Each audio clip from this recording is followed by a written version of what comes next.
안녕하세요. 김비트의 코인 생존입니다. 데일리 영상 시작합니다. 이번에 5월 18일부터 20일까지 마이애미에서 비트코인 컨퍼런스가 있었는데요. 이 컨퍼런스에서 무슨 말이 있었는지 혹은 뭐 누가 왔는지 같이 보실게요. 보면 그동안에는 이 컨퍼런스나 뭐 컨센서스 같은 데 매년 있는 행사지만 뭐 우리나라에 KBW도 있고요. 근데 그 행사 때마다 왔던 거는 기존에 이 시장에 있던 사람들 위주로 왔었고, 뭐 기존에 뭐 페이스북 대표라든가 뭐 아니면 일론 머스크라든가 이런 우리가 익히 들으면 알을 만한 회사의 대표들은 온 적이 없었는데, 이번에는 전 페이팔 회장이자 페이스북 임원인 뭐 데이비드 마커스가 왔다라는 건데, 나는 이 흔들리지 않는 신념을 쌓았기 때문에 비트코인과 번개 위에 위에 남은 내 인생을 바치겠다. 이게 이제 라이트닝 네트워크를 말하는 것 같아요. 그러니까 비트코인과 관련된 빠른 네트워크인데, 결국 이 사람 비트의 인생을 나머지를 바치겠다. 이제 이런 말을 했고, 이게 되게 의미가 큰 거예요. 그러니까 단순히 뭐 이 사람이 왔다, 이게 뭐 의미하는 게 뭐냐면은, 결국은 진짜 원래 그 사업을 해서 성장을 시킨 사람들이 이 산업에 대해서 긍정적으로 보고 있다라는 것 자체가 길게 봤을 때는, 이 사람은 사실 우리 같이 일반인의 한 명의 파워를 가진 그런 맨파워를 가진 사람이 아니라 되게 큰 맨파워를 지닌 사람이잖아요. 근데 이게 얘뿐만 아니라 보면 오른쪽에도 쉘이라는 회사인데, 쉘이 이제 세계 최대 석유 및 가스 회사 중 하나인데, 지금 비트코인 컨퍼런스에 참여를 해서 뭐 이렇게 쉘 부스도 만들어 가지고 했었는데, 이게 보면 여기 나오는 이게 라이팅 네트워크 딱 표시거든요. 그러니까 쉘도 이런 거에 관심을 가지고 있는 것 같고, 이거 자체가 의미하는 게 굉장히 큰 겁니다. 왜냐면 작년이나 재작년만 해도, 아니면 그전 그러니까 17년부터 21년도 20년도까지만 해도 이 컨퍼런스를 하면은 기존에 있던 뭐 비탈릭이나 아니면 비트코인 옹호론자들 뭐 이런 사람들 와서 자기들 마이크 잡고 얘기하고 그랬는데, 그런 분위기가 이제 비주류가 메인인 시장에서 주류가 많이 들어오는 쪽으로 넘어가고 있다라는 거에서 관심을 가질 만한 것 같아요. 그리고 재밌는 게 또 있는데, 미국 대통령 후보가 지금 뭐 두 명, 그리고 시장도 하는 말이, 미국 대통령 후보 중에 한 명인 비백이라고 해야 되나요? 바이백이라고 해야 되나요? 이 사람은 캠페인 기부금으로 비트코인을 이제 받겠다라는 얘기를 하고 있고, 또 이쪽은 로버트 케네디, 이 사람 비트코인은 평화, 신뢰, 자유의 통화라고 부르고 있다라는 건데, 웃긴 건 공화당이든 민주당이든 둘 다 비트코인 쪽을 약간 옹호하고 있다는 거예요. 그러니까 바이든은 부정적으로 얘기하고 있지만, 나머지 이제 새로운 대통령 후보들은 긍정적으로 보고 있다. 근데 그도 그럴 것이, 보면 우리가 21년도 불장 때 MZ 세대들, 그러니까 밀레니얼스와 젠 Z 세대들이 이 코인 시장을 많이 붐을 일으키면서 투표권을 얻기 위해서라도 어쩔 수 없이 이 시장을 좋게 보고 있다라는 뉘앙스를 가질 수밖에 없다는 생각이 좀 듭니다. 마이애미 시장은 이 나라의 미래에 밝다. 누구도 달리 말하지 못하게 해라. 혁신의 다음 시대는 비트코인과 같은 기술이 지배할 것 때문이다. 이제 이런 얘기를 하고 있습니다. 마이애미 시장도 비트코인을 되게 좋게 보고 있다는 거죠. 이 와중에 이제 어제 얘기인 것 같은데, 바이든은 암호 거래자를 보호할 수 있는 부채 거래를 수락하지 않습니다. 이게 무슨 내용인가 이해가 안 돼가지고 좀 찾아보니까, 이번에 부채 한도 상향 관련해서 얘기를 나왔는데, 공화당이랑 이제 민주당이랑 많이 싸우고 협상을 해가지고 결국 국가의 어떤 부채 한도를 상향시키냐 마냐를 따지는 거잖아요.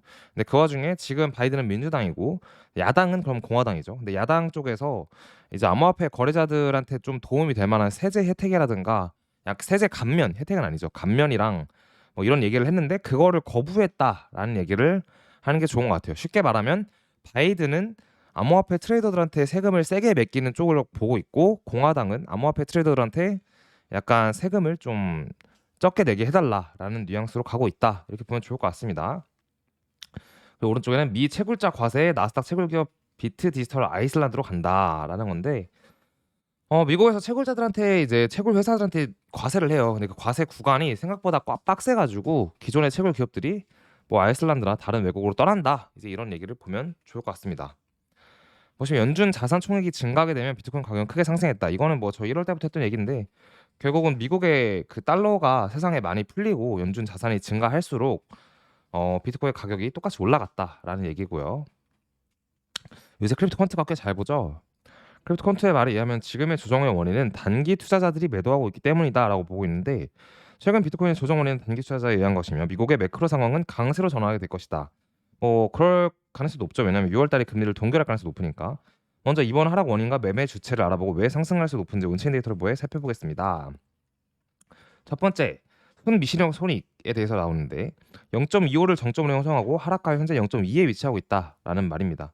0.25 정점이고 이제 0.2니까 앞으로 4월까지는 4월 중순까지 큰 수익을 보고 있었으나 이후에는 수익을 이미 실현했다. 단기 투자자들이 그렇게 보고 있는 겁니다. 단기 보유자의 short term holder 이제 SOPR이라는 지표인데 단기 지표를 보면 이번 조정의 매매 주체가 6개월 미만 비트코인 보유 단기 투자자임을 알 수 있다. 그러니까 단기 투자자들이 이번 시장의 주체였다라고 보고 있는 거고 3월 17일 이후 이 지표값이 하락하는 것을 볼 수 있다. 그래서 따라서 단기 투자자들에 의해서 시장이 좀 움직이는 것 같은데 가격 조정이 있었음에도 불구하고 SOPR 지표를 보면 상승 가능성이 높다는 것을 알 수 있다. 왜냐하면 이 지표는 침체기에서 회복 단계로 보이기 때문입니다라는 건데 실제로 이게 팍 튀었을 때가 저점이었고 보이시죠? 근데 여기서 이제 이 자체가 어쨌든 현재 이런 상황은 회복 단계로 가고 있는 상황이다라고 보는 게 맞는 것 같아요. 회복 단계에서 불 단계에서는 이런 단계가 나오고요. 그다음에 하락과 또 이런 단계가 나오는데 지금은 전반적으로 회복에 가깝다라고 보고 있습니다. 그래서 연준이 추가적인 금리 인상을 하지 않을 것이라는 매크로 상황이 비트 가격을 높이는 것에 기여할 거다라는 얘기를 하고 있고 따라서 미국의 부채 한도 협상 결렬 가능성이 낮다. 그러니까 부채 한도 협상이 될 가능성이 높고 협상 타결 시에 비트코인은 33.5K까지 상승할 것 같다. 이 33.5K는 왜 나오는지 모르겠어요. 근데 어쨌든 올해 거라는 얘기를 이렇게 하는 것 같고 저는 이렇게 되면은 금리 동결하고 뭐 부채 한도 상향되고 하면은 35K까지는 가지 않을까라는 게 기본적인 생각입니다. 몇 번 보여드렸는데 트루플레이션이라고 이게 우리가 보는 그 인플레이션 데이터를 조금 더 일찍 현재로서 보고 있다고 보면 좋을 것 같아요. 지금이 3%니까 이제 6월에 나오는 CPI가 3%일 거야라고는 말할 수 없지만 전반적으로 현재 상황을 나타내기엔 되게 좋은 지표입니다. 어쨌든 2%의 인플레이션을 기준과 목표로 잡고 있는 연준 입장에서 현재 3%대에서 트루플레이션이 보이고 있다는 거는 시간이 문제일 뿐 결국은 3%대로 간다라는 얘기거든요. 그래서 장이 좋아질 수 있다라는 거고 마침 6월 금리 이제 FOMC가 있는데 6월 14일인데 제 생일이네요. 이날 이제 있는데 동결할 확률이 지금 90% 이상이고 0.25를 올릴 확률이 10%가 안 되는 걸 보면은 아마 금리 동결할 확률이 매우 높지 않을까라는 생각이 듭니다. 그래서 보면 현재 단기적으로는 어떻게 보이냐? 단기적으로는 비트코인이 위로 이제 올라가서 27,800대에 청산될 물량이 많으니 27,800대에 한번 올라갔다가 다시 아래로 가는 일이 있어도 단기적으로는 올라갈 가능성이 높다라고 이제 보여지고 있는데 이 청산 이게 좀 잘 맞아요. 저번에 지난 금요일인가 수요일 영상에도 제가 이거 올려드렸는데 그때는 아래로 있어가지고 떨어 조정할 것 같다라는 얘기를 했었죠. 어쨌든 27.8K까지 한번 갈 수 있다라는 얘기고 이렇게 보면은 좋을 것 같습니다. 비트코인 차트 같이 보실게요. 차트 크게 볼 게 많이 있진 않아요.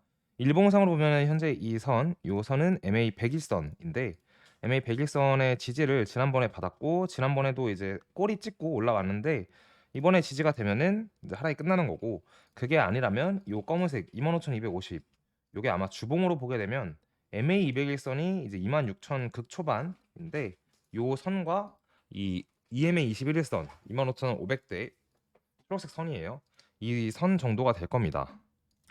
따라서 아까 일봉으로 보시면 보이다시피 이 25,250까지 열려 있고 주봉으로 보면 주봉으로도 여기 EMA 21선까지 열려 있으니까 25,500, 400 거의 비슷하죠. 그러니까 25,000 초반까지 열려 있다라고 생각하면 좋을 것 같고 차트 캔들적으로 보면은 캔들과 작도로 보면 이 보라색 선이 이제 지지가 될 수 있는데 이 보라색 선은 저번에 반등 이어져온 선에서 은행 사태 때 나왔던 저점 꼬리를 잇게 되면 나오는 선이고요. 이 선을 주봉이니까 주봉상으로 보면은 24.5K 정도까지는 조정이 올 수도 있다라고 보는 게 좋은 것 같은데 아마 이 보라색 선을 찍는다기보다는 이동 평균선에서 지지를 받고 추가 반등을 할 가능성이 높다고 보여집니다. 아마 5월이 이제 마지막이 거의 다 와가는데 이번 달에는 월봉만 봐도 뭐 이런 조정 캔들이 나왔기 때문에 큰 변동성이 앞으로 온다기보다는 이 음봉 상태 유지하고 다음 달에 다시 올라가는 형태가 되지 않을까라는 생각을 하고 있습니다. 보시면은 이런 느낌이에요. 이 20년도에 있었던 9월의 느낌 그리고 10월 달부터 이렇게 올라갔는데 뭐 이때랑 지금이랑은 장세 자체 분위기가 다르긴 하지만 캔들 관점에서 모양은 좀 비슷하게 나올 수 있다라고 보면은 좋을 것 같습니다. 오늘 영상 여기까지 하고 수요일 날 뵙도록 하겠습니다. 감사합니다.